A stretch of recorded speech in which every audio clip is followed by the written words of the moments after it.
Welcome to Courtside Moms. I'm your host, Wendy Sparks. Today, I welcome back Tamiyko Prince to give us an update on her son, Taurean Prince, who plays with the Minnesota Timberwolves. We have so much to catch up on, so let's bring Tamiyko on the show.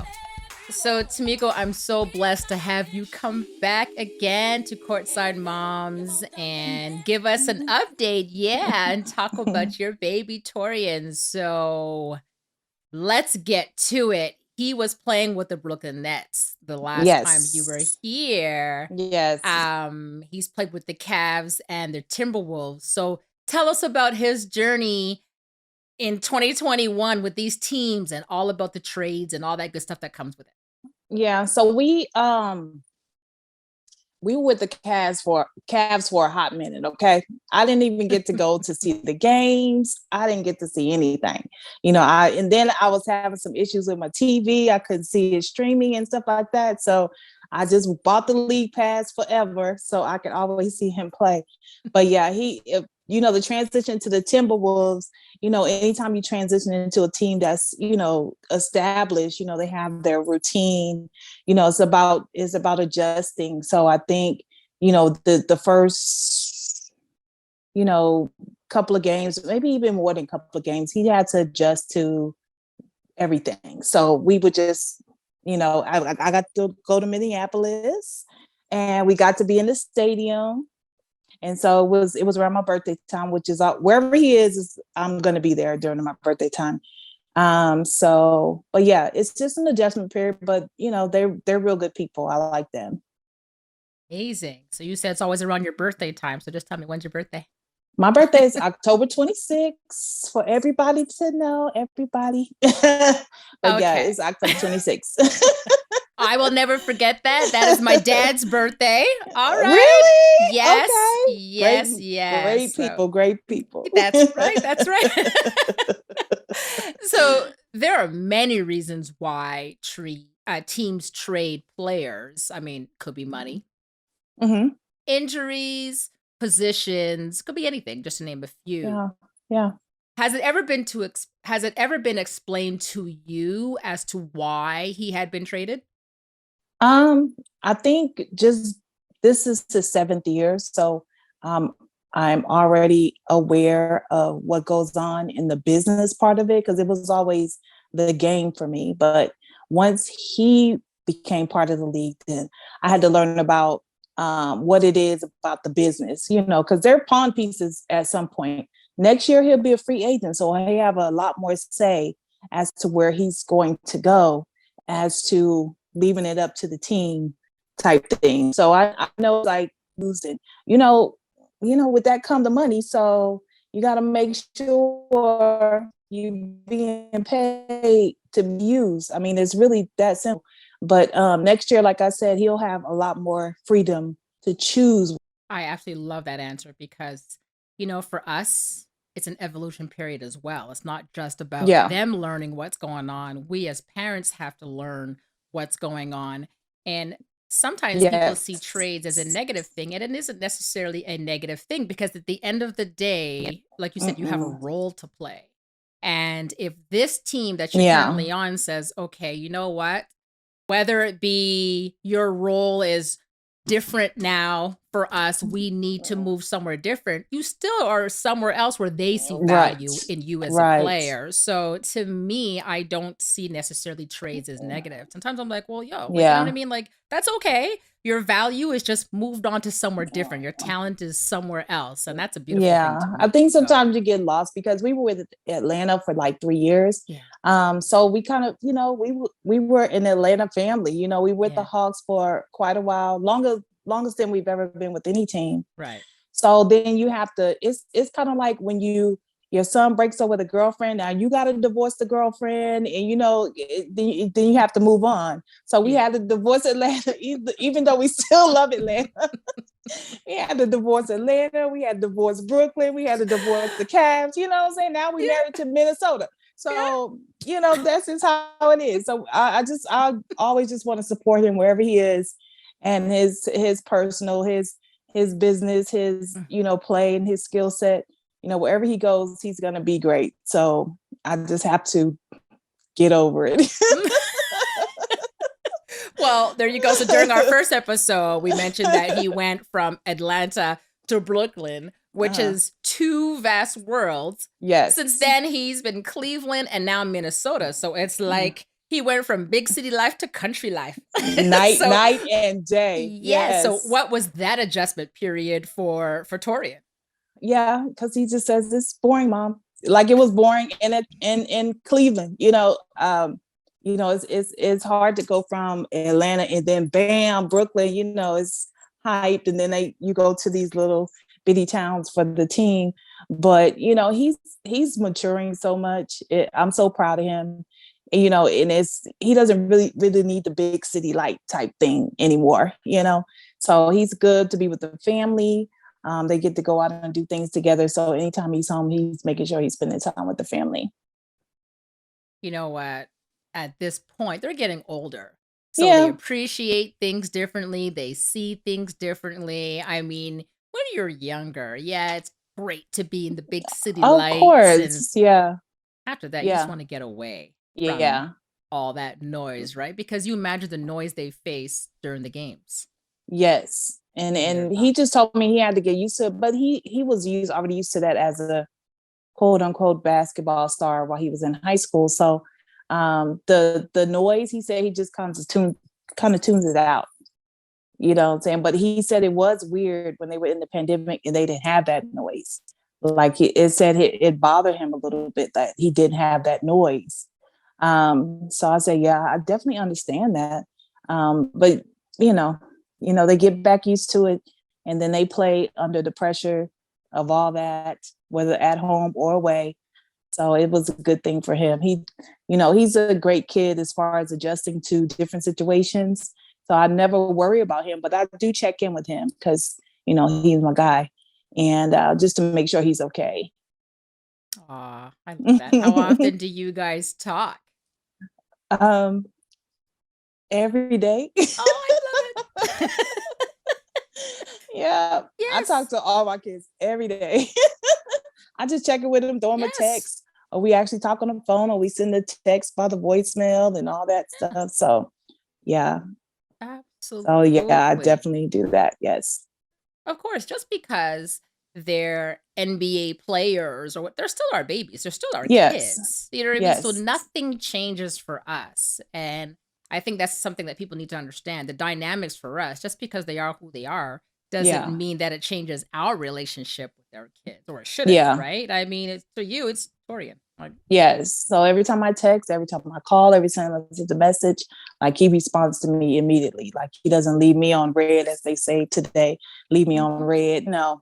They said, I was watching the show and this lady said, the officer asked her, "You talk to your son every day?" She said, "Yeah, I'm mama. Like anytime I call, he answers." Duh.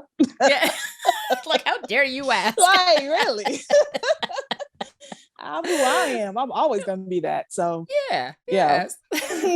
So now that he's experienced different organizations, different teammates, fans, and more, how do you think Taurean has progressed and handled the basketball world differently compared to his rookie year?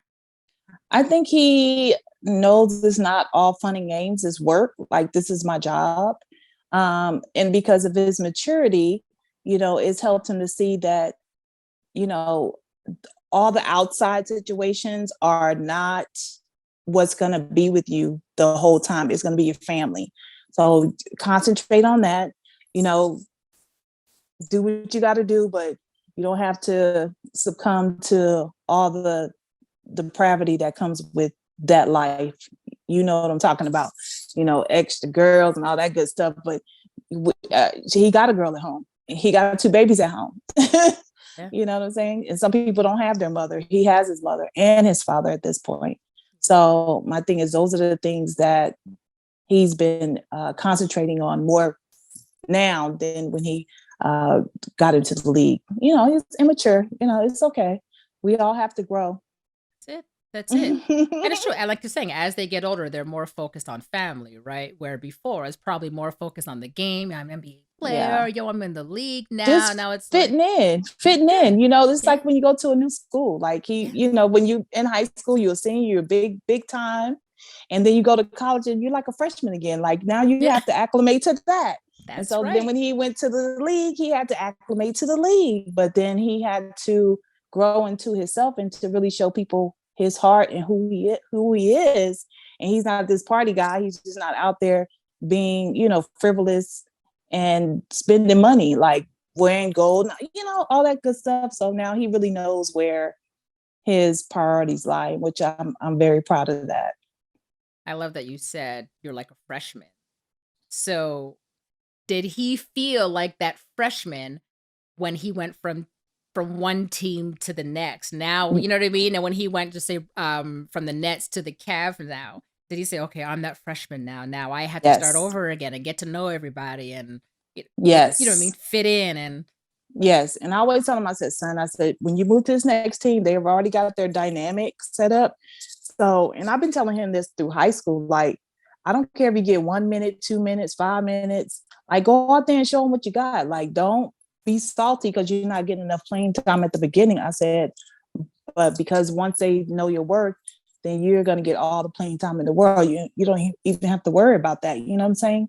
So it's been just a mom encouraging her baby and making sure that he knows that we see his hard work and we know what his skill set is and that he's improving and he's making sure that he's doing what he has to do to elevate in his environment, because I don't have to play. I don't have to get out there on the floor, every other night playing 80 some games a season, So it's just, it's nice to just have home and people that love you and support you and, know that you're good either way. So, yeah. So, I remember the last episode, you had mentioned this to me that you told him when you're getting on that floor, whether it's 1 minute, 2 minutes, 30 seconds, you make that the best time that you can make. And that is such great advice. Now that you see that he listened to you, what advice do you give him now, 7 years later? I think he's maturing in his game, but sometimes he still needs that. You're doing good. You're not doing anything wrong. Don't worry about not getting no playing time because it still happens, when you transition and have to adjust to another team, that still happens where they're not playing you. So he's, sometimes they feel a little kind of way about that. So I just want to just let him know, whether you play or not, we still love you. We gonna come to the game. I don't care if you don't get 1 minute. I'm still there for you and I'm going to support you. So we've done that throughout his whole career. So we're going to keep doing that for him. Amen. So sometimes as we sit at games, fans go in. And sometimes that player that they're going in is your baby. So have you experienced this before? And what have you done in that situation? Yes. So I'm going to tell you about my little son first because he was in the game and somebody was saying something about him. I just turned around and said, don't y'all talk about my baby. And then he come up and just doing his thing. And it was like, oh yeah, we that's what I'm talking about. But just like with the professional teams too, I just turn around and look at him like, just like if I said anything about somebody else or something, I expect them to turn around and look at me like, cut it out. I don't get all huffy and puffy about it because we know that's the way it goes. It's okay. He messed up. He might took a shot he wasn't supposed to take. It's okay. Okay, but so like don't be talking ugly about my baby. If we're gonna talk about him, let's talk about his game. Okay, that's it. Everything else is off limits. I mean, I know what you did do, but what did you really want to do? Right. I wanted to cuss him out, girl. Listen, that's what I'm saying. It's like sometimes you sit there and is that just a peaceful, excuse me, sir, but that is my son moment? Or is that a, hold on, I got to take these earrings off moment? Like, what is mine is very subtle. I start saying, come on, son, that's it. So then they know that that's my son. So then the chatter stops in the background. So I don't even confront them. I just start cheering him on and not just saying, that's my boy, come on, son. He missed a shot or something. I was like, come on, son. And they like, everybody get quiet. Yeah. They don't say anything else negative. Doesn't it change the game though? It does. It does. So, It's like, oh my God, that's his mom. What did I just say? But they start looking internally, which is fine with me. I went to see my son play a few months ago and I had to laugh. I'm sitting there minding my business and there was Mm-hmm. 4 gentlemen sitting right in front of me. Mm-hmm. And they were pushing, man. They were going in, but they didn't say anything about Wow. my son. Yeah. But to Yeah. me, I don't care. I'm a Raptors mom. You're talking Yeah. about, you know what I mean? You're talking about all my babies now. Yeah. And they were just going on and on and on. And then I just stood up and I guess they knew at that point, oh, that's a Raptors mom. Man, let me tell you, I changed their game. They were quiet. They didn't say nothing. I ruined the rest of their game, let me tell you.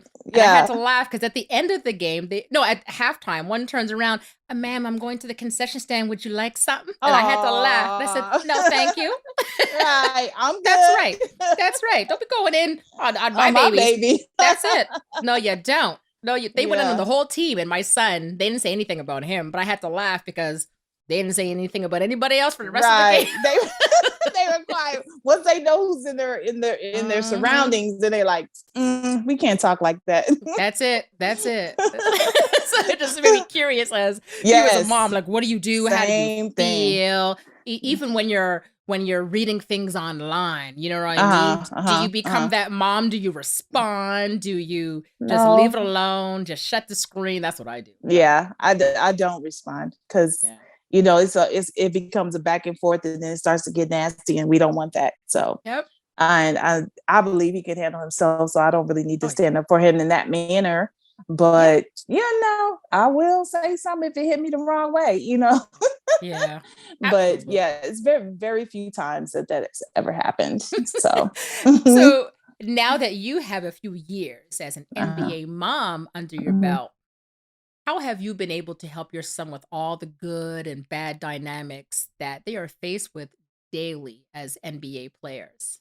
Yeah, I really look at it because, when I used to look at the basketball games growing up and everything else, I just thought it was fun and games. I didn't really know about the behind the scenes stuff that they have to go through with being traded, with, acclimating to new teams, moving at the drop of a dime, and not just you now, it's now you and your family. Your kids are, they're to me, they're getting that same skill set as to being able to adjust wherever they go. They're like a military family. You know what I'm saying?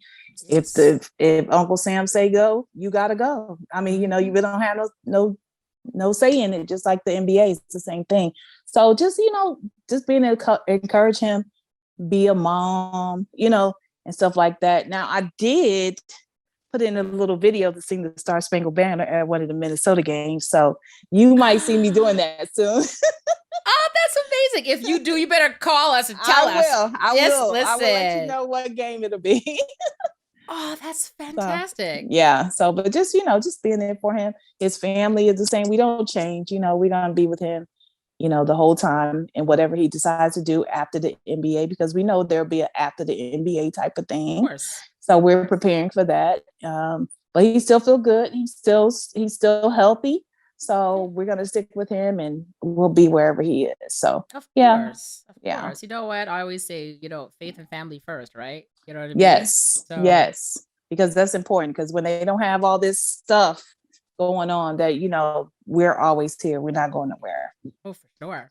Yeah. So basketball is a game that is both physical and mental.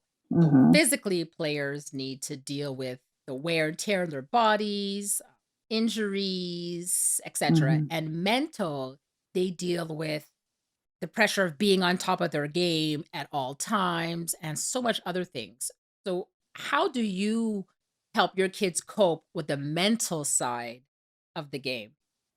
Because it's 99% of the game. I mean, that's period. I've always told him that, like, wherever your mental is where your game gonna be. So, he had surgery on his ankle because he was rolling that same ankle since high school. So basically the tendons were like this, now they were like this. So he had to get it repaired. I think during that time where he had to heal and he couldn't work out, he couldn't be with the team, he couldn't do those type of things like that. That was a moment where he needed the most support. So made sure, I was checking in on every day, making sure to be talking to him. He always tell me, Mom, I missed the game. So when he was first able to get into rehab and start to be able to jump on the ankle again, he was so excited. He was like, first practice, like he wanted to be working. Like he just was not used to not having to be on his feet like that. So those are the trying times, especially with the injuries. And I'm so blessed. We're so blessed. He's so blessed that a rolling of the ankle is the only thing he's had to go through, because we know players have to go through extensive amount of surgeries and injuries. And I thank God that's his only thing that he's had. And he's been doing very well with that. So yeah. Just, it's hard when you're not doing what you love. So, and then we have that break, you just have to keep the mental up. That's the best part. He still will go out and try to walk around and do whatever coaching. Cause I think he's going to be a coach in his afterlife, making sure people working out, going to the gym, Yeah. So yeah, that's how we deal with that. If you had an opportunity to speak with other players, then which would you tell them is more important to focus on, the physical or the mental? I would say the mental. I would definitely say the mental, because your mind follows your body. It's not the other way around.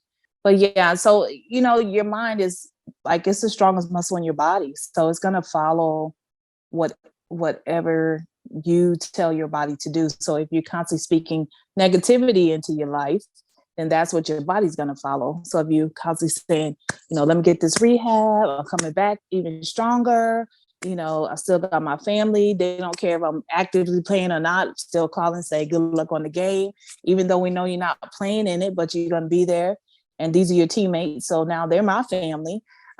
So just constant encouragement, because that's important, because nobody wants to not have their loved ones around when they're not doing what, I'm saying, they think that's making him money. I said, no. I said, what? I knew you when you didn't have money. Get out of here. You know what I'm saying? So you always gonna be my son no matter what. Like no matter what. And you're gonna always have your siblings. They still gonna love you no matter what. You know what I'm saying? So you just have to keep that in his mind. Like, you're not letting nobody down. You have to heal. And you've been injured. You've been playing this game for a long time. You have to heal. And you're expected to heal at your pace. So it's not something like, oh, hurry up and get back in there. No, we're not saying that. I want you to heal to where you're confident and you ready to go back and do your job. Yeah.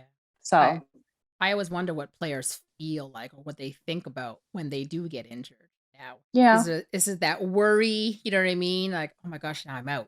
What are they going to think about me?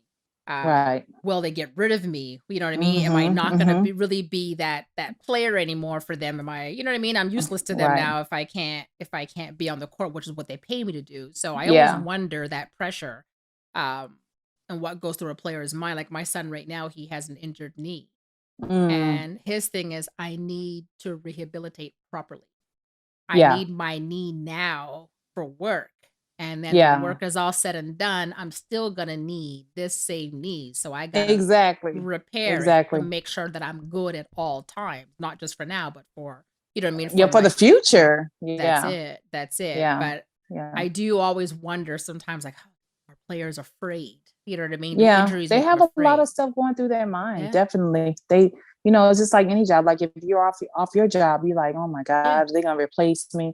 Or am I gonna be up to par like I was? I'm gonna be better, I'm gonna be less than. It's a thing that you go on with in your mind, but that once you heal, then you can be back in that job probably better than you were before. So that's my thing, is like, just have that confidence in yourself to say, I did get injured and I was supposed to. I mean, this is a game that, we get injured because we're playing on our knees and ankles and stuff constantly. That impact is a big deal.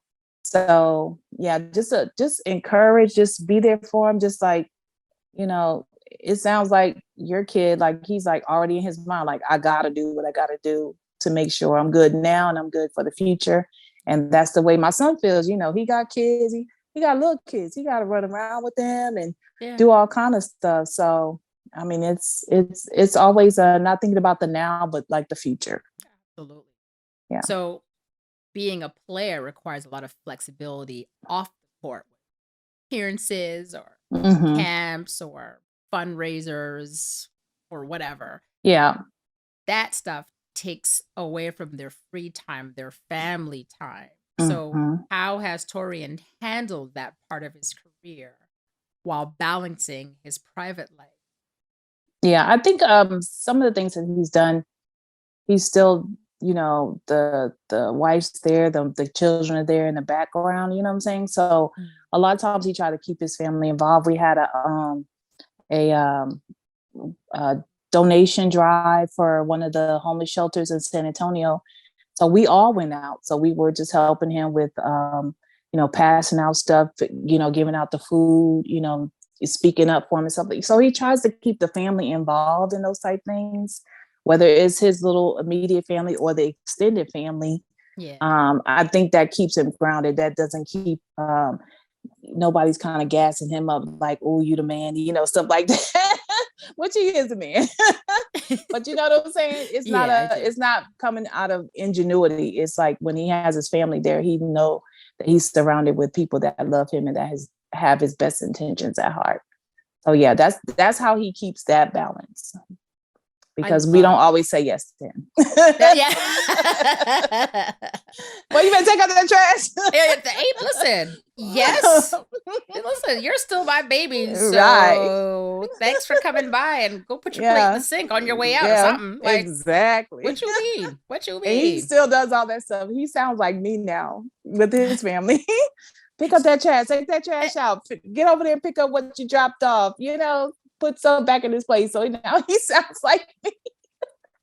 Don't you love that when we look at our kids now and we see ourselves through our kids? Yes. I was talking to a mom today and we couldn't stop laughing. And she said to me, I haven't spoken to my son in a few days. And she says, and sometimes he ghosts me. Yeah. Yeah. And I laughed and I said, yeah, my kid ghosts me too. So we were laughing about it. We thought it was funny. And then I said, you know what I can't wait for? I can't wait for them. Yeah. Their reaction when their kids ghost them. And we're going to see the reaction. And she's like, karma. And we laughed about it. And it was like so funny. You know what I mean? That is. Yes. Yeah. So you're going to see Taurean soon. Like you said, you know what I mean? You already see him with his kids. You know what I mean? So you just imagine in the future, he's like, Ma, he didn't call me back, or Ma, I don't know where he is or she is, and it's gonna be funny. Yep. Yeah. But guess what? They call Mimi. I'm Mimi. Yeah. So they called Mimi, told me what it was and why they call you. They're gonna reach out to somebody. Yes. I can't imagine. I still got 2 ones below him. So my 21-year-old, she's the same way. Like I can see her in me like a lot now since she's matured and grown up. And so I still got a 12-year-old girl. Yeah, a little ways to go. Yeah. Yes. That's all right. You have a little ways before you are an empty nester. That's okay. Yes. I'm trying to prepare for that. So you also mentioned in our past episode that parents had helped you navigate through the beginning of Taurean's career. Now, do you pay that forward? I haven't been called on to, but I definitely want to. Because it's a lot of things that goes on, when your kid gets drafted, first of all, and then all the other stuff that comes in to where his position of being drafted and all that stuff. So, and then you have to know not to, answer phone calls from people because they might be recording you, and just all those things, coming out of the woodworks and stuff like that. People coming out of the woodworks asking for this and asking for that, and say hi. I haven't heard from people in 10 years, and all of a sudden they're in my inbox and messaging and stuff like that. So you have to really learn to where that intention comes from and not feed on it, because with that attention comes repercussions, you know what I'm saying? So I think he's learned that in his life as well. just because his position in life and his job, he gets these things that request or attention that is not always good because all that glitters is not gold. So we have to remember that. So it was a really learning process, and I would be happy to talk to a new mom in the league. I had signed up for the basketball league moms, the association. But at the time that I joined, they were just having a lot of turmoil and drama with the change of hands and stuff like that. So I kind of put it on the back burner. But I definitely would love to give insight to the new moms that come into the league and all they can expect. And I'm pretty sure they probably have experience before I get to talk to them. But we can't let that attention, stir us away from our priority, which is our son or our daughter, that's in the league. Yeah. No, and I love that you said that.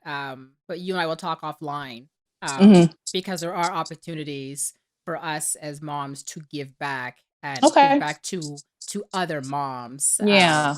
And there's so you and I will talk about that a little later. Okay. Yes, and that's what we need as moms, as a sisterhood, to Yes. to help each other, because there's a lot of moms out there that have no something, they don't have any idea, but it's hard, they don't know who to trust. Right. You know what I mean? Because you do get that attention all of a sudden. You get all these best friends all of a sudden. You get that negative attention all of a sudden. We all get it.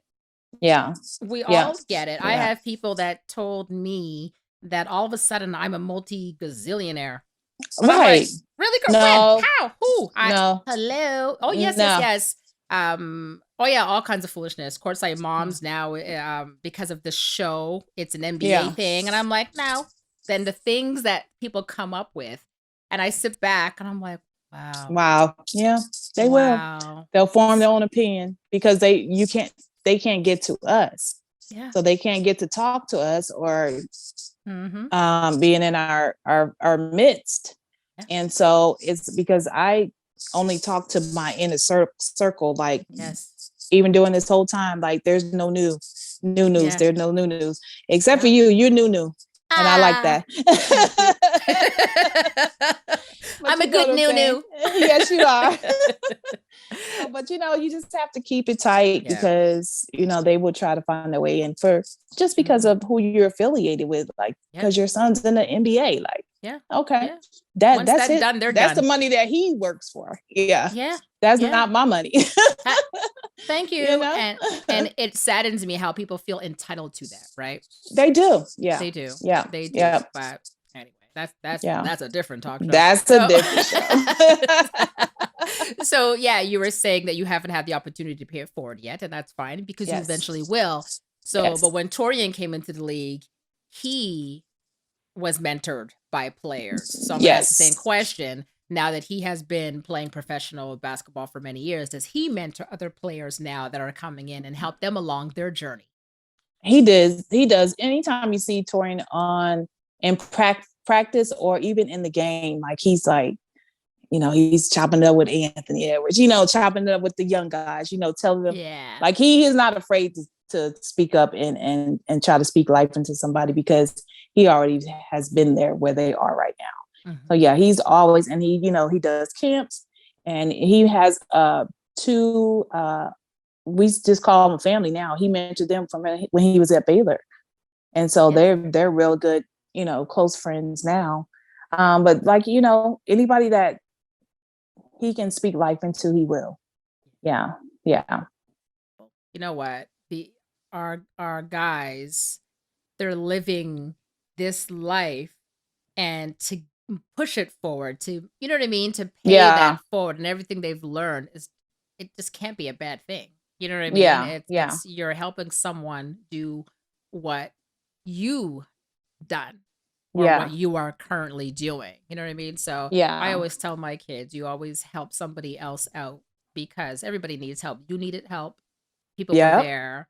And even if people weren't there, it doesn't matter. You have that experience and you take that and you give it to somebody else. And you allow them to at least experience whatever they can out of that journey, out of their journey. So for me, it's so important to me.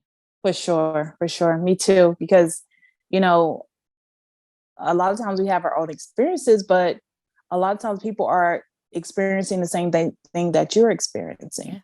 Yeah. You know, I just like, you know, you have a child that was in the draft, but he didn't get drafted, but he went overseas and then he came back into the NBA. You know, those type of things, you know, you have to share with people because it could happen to my kid at any time. It can happen to anybody's kid at any time. So it's not like just because he was drafted and all that jazz doesn't mean that he hasn't put the hard work in.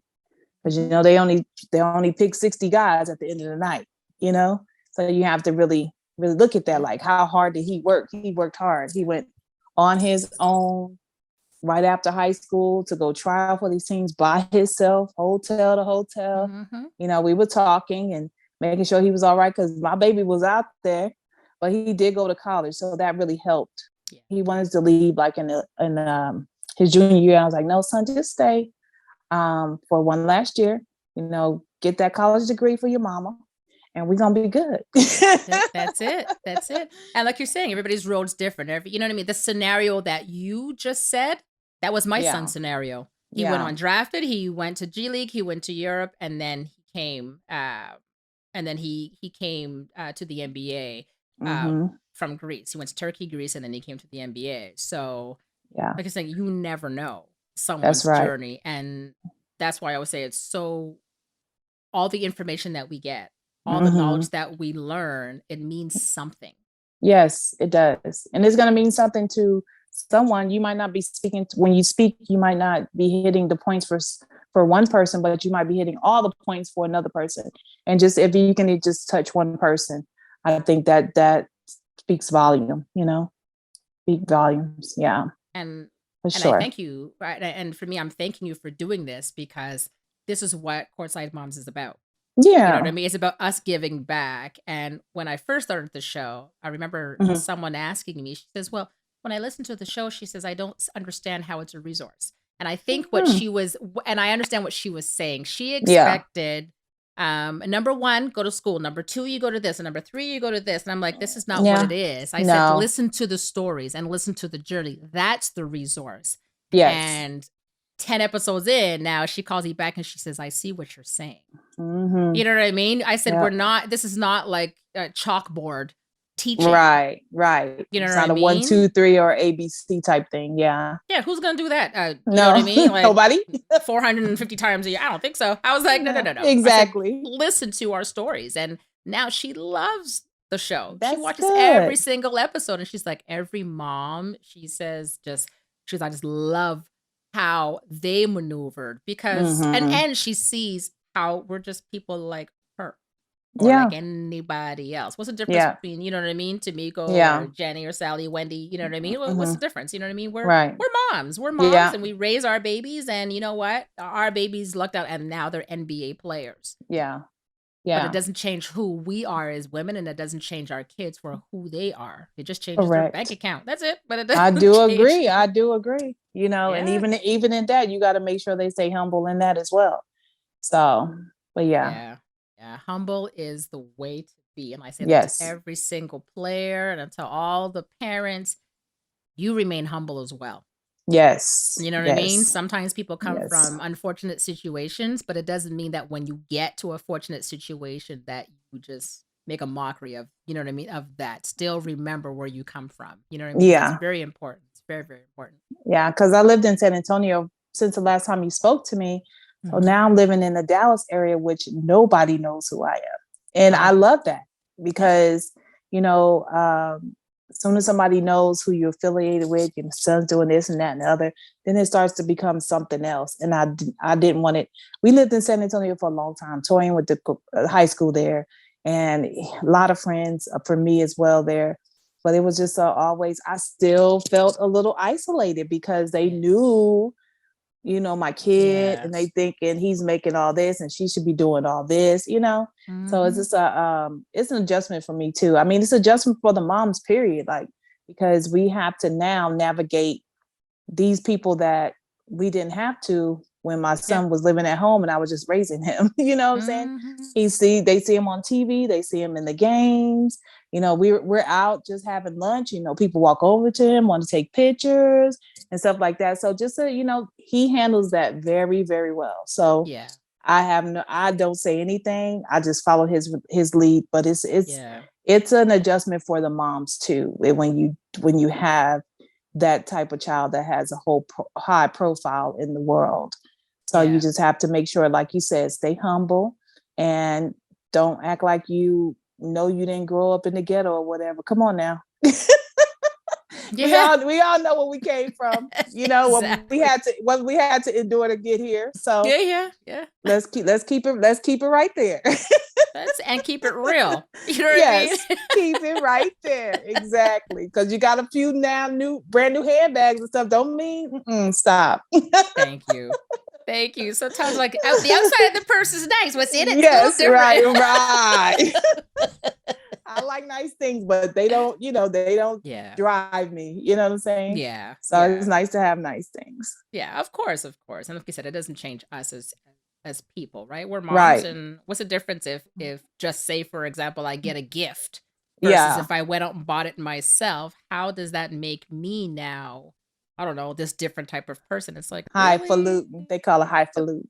yeah, yeah, yeah. And like one of the Yeah. moms said, when our kids come into money, it doesn't change us or our kids, it changes everybody else. Yes. And I will keep repeating that because when she Yes. said it, I was like, yo, that hit home. And it's so That true. did.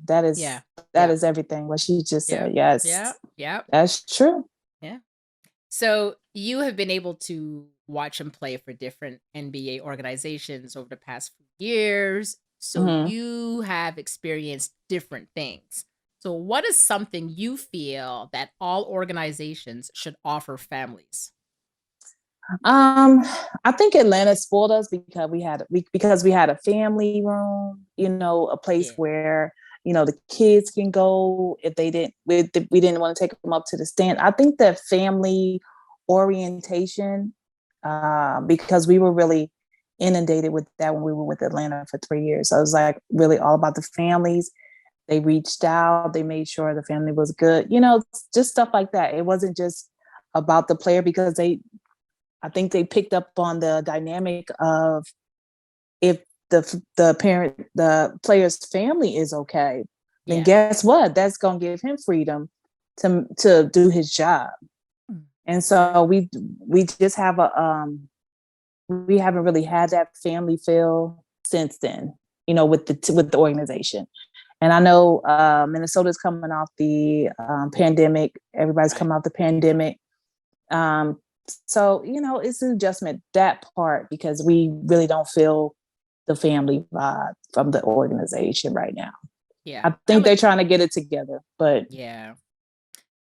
And yeah, and that could be because of the pandemic, right? mm-hmm. So hopefully that's something that could be instilled a little later Yeah, on. I they're mean, it might be a working little bit on it. different. Of course, Yeah, of yeah, course. And yeah, that is important for them to realize that it's not just about the player. The player comes from somewhere, they have a family, so let's make yeah, everybody as one.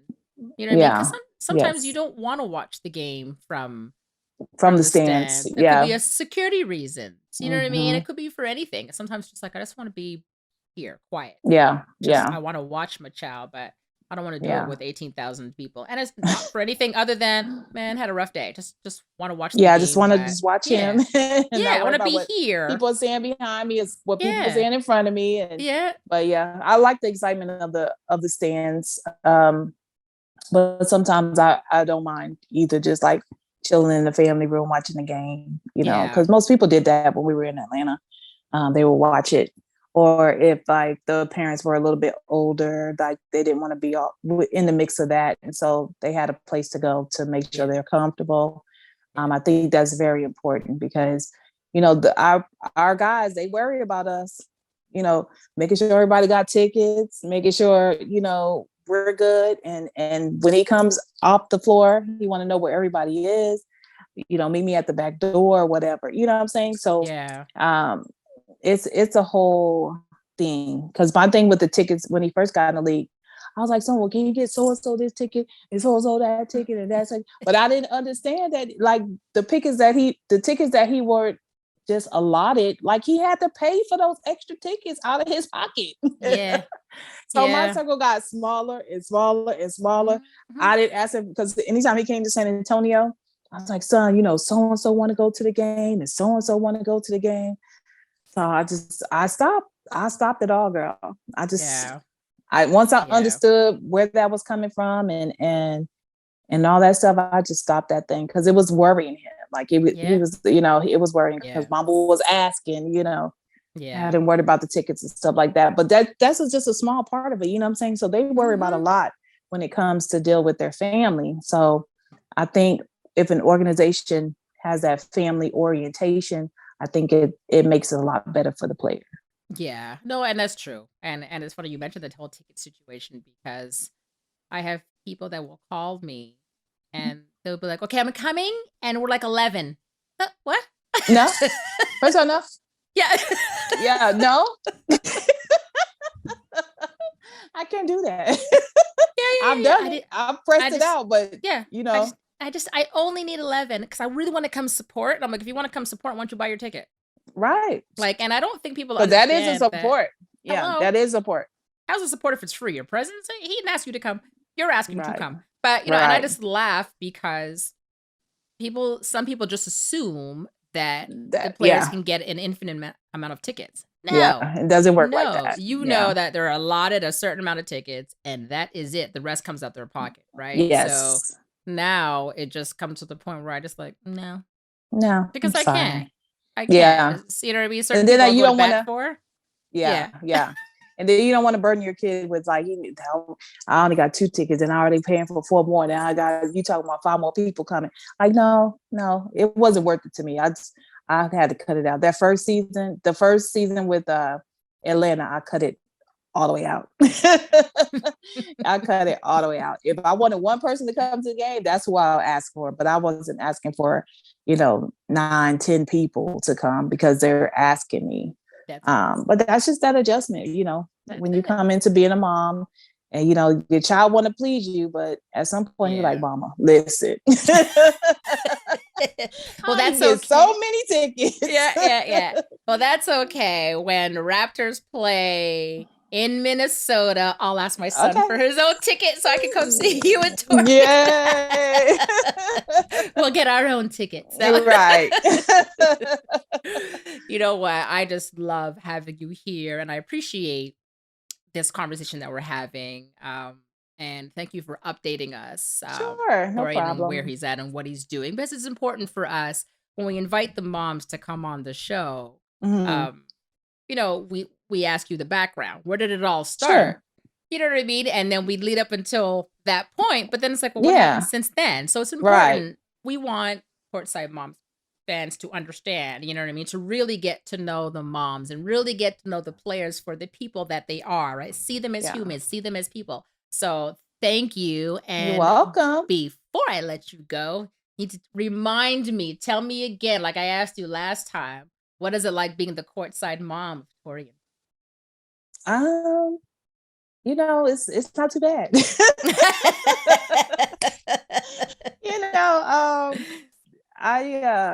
I just, like I said, I always wanted to be his mom in this journey but he's like, Mom, do what you want to do. Like, you know what I'm saying? Kind of giving me the go ahead to do what I want to do, like singing the Star Spangled Banner or, giving back to the moms, going around speaking about my experience. And that's been a good thing, I think. But it's not about the fame of it all. It's about the support of it all. And so that's really where I feel like I've made a difference in this league as a mom. Yes. And I'm accessible. I don't feel like just because you have a certain status in life that you stop being yourself. Like I've always been me. And so I'm very sociable. I talk to people. And like I said, anytime I can pay it back, if like you said, we'll talk about it off screen, but yeah, for sure. I definitely want to get involved with that because I'm a social worker at heart. And so I always want to be in the mix with that, making sure that I am giving back And, I think in the future, Torian wants to do a foundation, all those type of things. Yeah. Like I tell everybody, like, wait your turn. Okay. Just wait. Right now is not your turn. just wait. That's so funny. It's so true though. Yeah. Because you know what skill set you bring to the table. You know what I'm saying? Yeah. It's not about overshadowing anything. It's about adding to the cause, because my son cares a lot about, cancer and diabetes and stuff, because his grandmother had cancer. My mother had both his grandmothers. Diabetes, his grandmother and his father died from diabetes. So he has issues that he wants to support, and he's we talk all the time. Yeah. So he already tells me what he's looking forward in the future, trying to do with those causes. And also, just like you said, just paying it forward to parents coming in, and making sure they're equipped with way more knowledge than we were, right? Yeah. I learn something every single day. Mm-hmm. And I will call a mom and ask, or what happened? What'd you do? What's going on? You know what I mean? How does this work? What is your opinion? Yeah. I'll call somebody else, because it's always different, right? But it is. The more people I ask, the more information I'm getting. Yeah, right? So for sure. That's wonderful. So this is why I thank you so much for spending this time with me. Well, thank you for inviting me back. Us. Oh, of course. And we will talk very, very soon. Thank you for coming on Courtside Moms. Okay. Love you guys. Love you too. Thank you for tuning in, guys. Don't forget to follow us on social media at Courtside Moms, and make sure you subscribe to the podcast.